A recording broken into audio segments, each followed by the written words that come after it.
વધારો થયો છે। 15 મે પેટ્રોલ અને ડીઝલના ભાવમાં 3 રૂપિયાનો વધારો થયો હતો। ત્યારબાદ 19 મેના રોજ પેટ્રોલ 87 પૈસા અને ડીઝલ 91 પૈસા મોંઘું થયું હતું।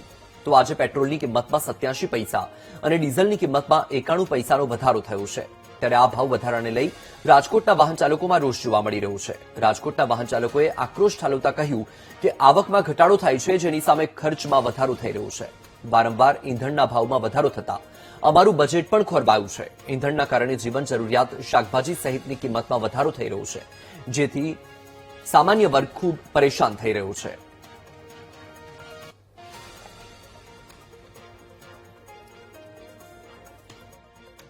ભાવમાં બહુ વધે છે ને સામાન્ય માણસ ઉપર બહુ વધારે અસર કરે છે, એટલે ભાવમાં કંટ્રોલ રાખવા જરૂરી છે। કે શું આ યુદ્ધની અસરથી મોંઘવારી વધી રહી છે? યુદ્ધ પૂરું થવું એ જરૂરી છે, પણ હવે ક્યાં અટકું છે એ આપણને તો કઈ આઈડિયા નથી આવતો આમાં। પેટ્રોલ ડીઝલ વધવાના કારણે મોંઘવારી વધે છે?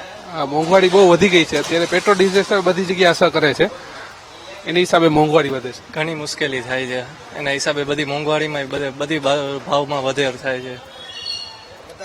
ભાવ અત્યારે બધી વસ્તુમાં રોજિંદા જીવનની વસ્તુમાં પણ ભાવ બહુ વધે છે।